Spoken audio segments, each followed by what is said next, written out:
bahagi po dito sa sinasabi ko, eh, para matapos na yung pag-aaral ng mga kasama natin ng kung paano nagiging, kasi baka magkamali, dahil ginakasusan ito eh, baka magkamali, ulitin.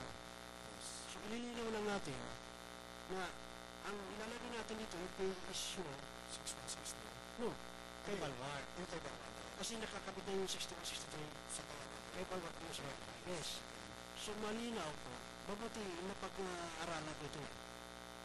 Ngayon, hindi na po magiging masalimuot ang mangyayari dito dahil malinaw po na si Mrs. Balwar Estrada ay pinapakubaya po ito sa kanyang official.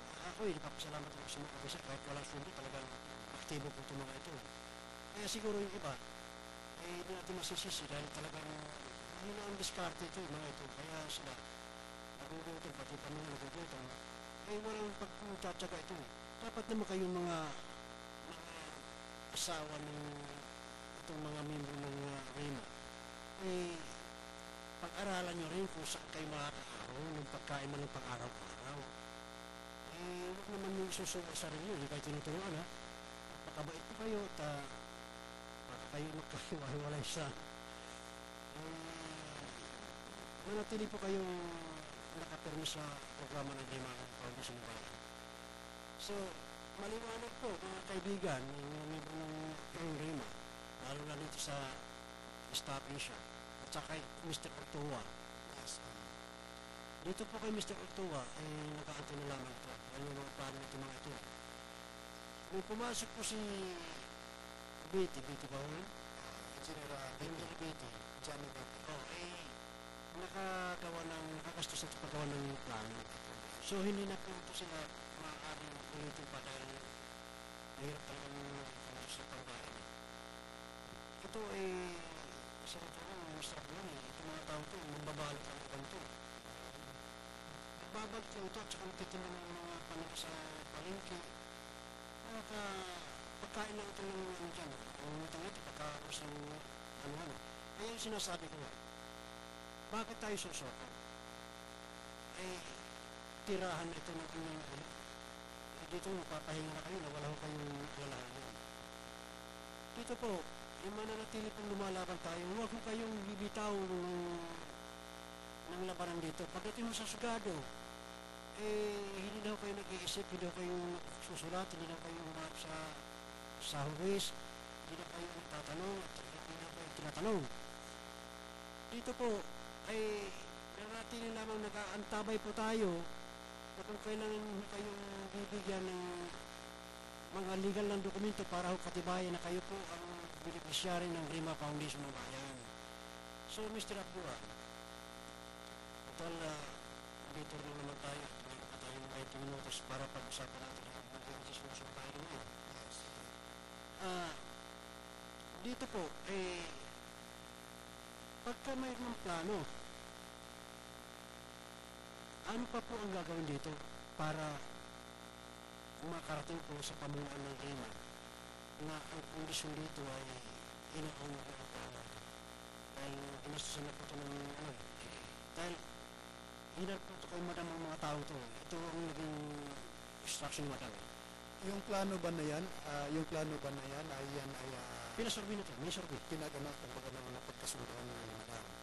Meron. Bago talagang naging sistema. Ito ba? Tanong ko lang, may plano pa kayo? Yes. So, ibig sabihin, kung yan ay tapos na, dapat ipakita nyo na yan kay madam para kung sakali, ipadala na yan sa LRA for approval. Kasi pa-approval po yan. Di na. Kasi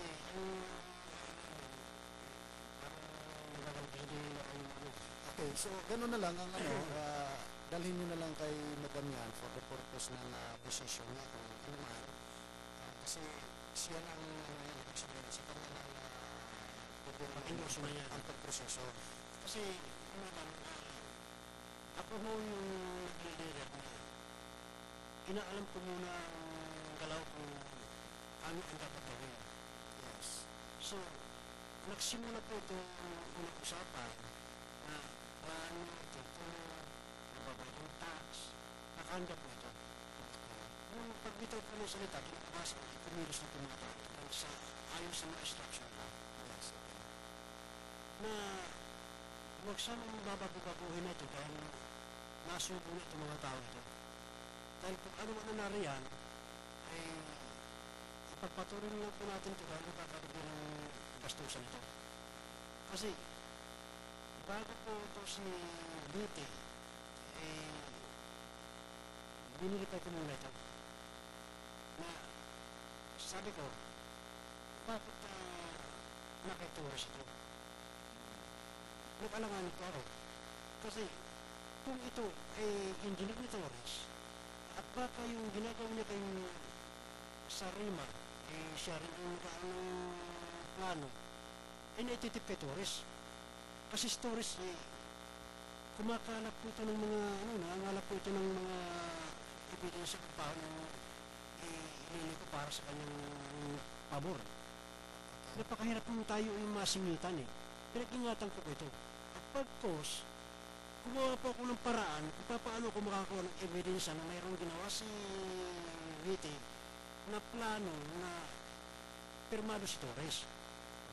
Anytime, pwede kong pick upin. In 1 hour, pwede nasa kamay ko na yun pagka talagang pinakalak na. Mabilis po tayo doon dahil marami tayong mga intelligence sa pagkapaligiran. Sa 5 milyon may kita ng aking grupo, ay matatalino po ito. Kaya naman, yung pagkanan po sa akin dito, kasi tayo hindi tayo nagpapagaya sa kanila at mahusay tayo makasama sa kanila Hindi po tayo yung lumalabis at hindi po tayo mga abuso at wala ho tayo kundi itinuturit po sila hindi iba sa buhay ko. Kaya ang paggalang po sa akin, anytime, kahit punuin pa natin yung Arneta, kaya ko ipuno yan. Huwag lang mag-ututan dahil maglalabasan yan, dahil talagang mabaho yan. Mr. Abduan, siguro makakaliskisan muna yung mga sinasabi ko, no? Yes. So, teka muna, bumati muna tayo at ako binabatik po yung mga baka makalimutan ko ito yung mga taga-Soldier Hills mga kamag-anak ko ito iba to, may mga sakit pa mga kapatid ko at saka yung pamangkin, mga pinsan, binabatik po dyan sa Soldier Hills at dadalaw po ako sa inyo kahit tayo buhay sa panahon ito, hindi lang patay ang dinadalaw. Dalawin natin lahat. Pati yung mga liligawan, dalawin natin. Huwag kayo muna ng bulaklak. Baka ibang kahulugan. Mr. Abdul, idugtong mo yung mga sinasabi mo kasi nakikinig po ang ating milyon na mga tao, lalo na yung mga cultural minorities, sila po nakatutok po sa radyo. At ginagalang po yung pagbibigay po sa kanila, nanggagaling sa Rima. Kilala na po nila yung simultan dahil ibinibida ko sa nila yan At nakita nila yung pagtatas ko ng kamay sa bago mag-eleksyon na tayo sumuko dahil hiningan tayo ng pera ng mga lintik na mga taga-commute na yan. Sarap pag bugbugin na natin ito mga ito. Okay, Mr. Abduan. Okay, ulit sa mga officers and members natin, ito yung medyo nabanggit ng ating mabuting kagalang-galang na chairman na ang susi po ng ating pagtatagumpay. Ibig sabihin, 4 keys to success. Number 1, yung dreamer. Dream big, think big, and grow rich. Ibig sabihin,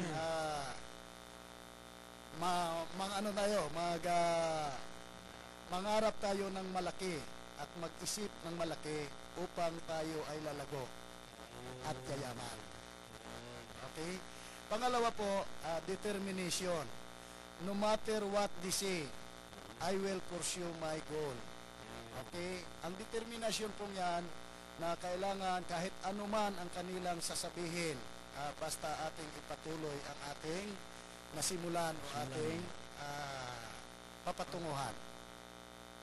Diligence, never quit, try hard and follow up. Yun ang sinasabi ko dito. Importante sa lahat yan. Importante sa lahat. Kasi napakahirap yung iwanan ka sa area. Huwag tayong umayaw. Sikapin natin na ipagpatuloy ang ating pinagsimulan. Kasi kung tutusin, Mr. Abduan, sa totoo lang, nag-aabala tayo ng oras. Yes. nagsasarili tayo, mamasahe papunta sa husgado. Dapat ilagay sa utak nila na itong sakripisyong ginagawa natin ay para sa kanila. Pagkos kayo ay sumusurrender ho kayo at kayo nagsasawa ay dapat kami magsawa dahil hindi ho kami makikinabang dyan. Tama po. Kayo po ang dapat maging agresibo dito. Kayo po ang tablan ng kahihiyan kung kanino man kayo tumitimbang na kayo pa pala ang nangangailangan, hindi ho kami ang nangangailangan sa inyo. Yes. Dapat ilagay nyo sa kukutin nyo yan. Then ito pa, discipline. A training that comes first from our mind, which render obedience, proper conduct, instinctive under all condition. Ayan. Ibig sabihin, Manatiling manatiling matiwasay sila. yes. Ang disiplina ay nasa Nasa inyo na. pagtitraining sa iyong sarili. Oo. Oh. Kailangan yan ang una sa lahat sa iyong kaisipan na yan ay ilagay mo sa iyong kaisipan na ikaw ay magbigay ng kaayusan. Yun ang tinuturo ng Rema, Padre. Proper conduct. Yeah. Kailangan ikaw ay galangin mo ang sarili mo. Pagdalangin ka rin sa iyong mga Maging makatao ka. tao na. At isa pa itong tinatawag natin na 3 P. 3 P's. Ibig sabihin, protect. Protect. To define Rima against all destroyers or enemies. Iprotektahan natin ang Rima. Itong sinasabi dito sa Rema, pinapaabot lang po sa inyo na ang Rema ay napakasagrado. Yes. So ang Rema po ay hindi po magtuturo sa inyo upang abusuhin nyo po ang kapwang mamamayan dahil kami po, kung kayo po ay nalilito, tumawag po kayo kahit sino sa amin at tuturuan namin kayo kung anong dapat gawin pagkat kayo po ay obligado na po kaming tumulong sa inyo. Okay. Ang isa pang P ay yung tinatawag na practice. Okay? Rima as a living. Wow. Ibig sabihin, praktisin natin na tayo ay nakapanatili sa Rima. Na hindi nagbibiro. Hindi nagbibiro tayo. Huwag tayo magpadala yung tinatawag nga ng mga black propaganda eh. Sulsulan ka lang ng ano ba yung Rima eh, ganyan pala yan. Ganun ba? Ang Rema po, mananatili po kayong kahit anong relihiyon kayo dyan, basta ang Rema po kilalanin ninyo dahil yun po ang Rema ang magbibigay sa inyo. Hindi katulad, hindi naman natin sinisira. Ang Iglesia ni Cristo po, kapag nagpamimbir ho kayo, kapag hindi ho kayo sumipo, obligahin kayong puntahan at katukin ang inyong pintuan. Ay, hindi ko alam kung ano yan. Baka kulang ang koleksyon sa mga ganito. Eh, kayo ang dahilan kung bakit nagkulang. Hindi ba ho? Eh, mahirap yun. Okay, itong huling P ay promote. Introduce Rima to your relatives, friends, loved ones, and invite him to the family party appointment. Para ipamahagi naman. Ipamahagi natin. Kasi, gaya doon sa nabanggit natin, mayroon po tayong 15 programa. Yan ay para po yan sa lahat nating key. Mr. Rapo, kailangan may kopya ako dyan. Yes. Hindi maaaring wala dahil dandala ko ng dandan dito. Hindi ko alam kung tumutuma tayo dyan eh. Mabuti na lang. Nakikita ko yung mga mukha ninyo sa Rima. Alam ko na ang mga problema.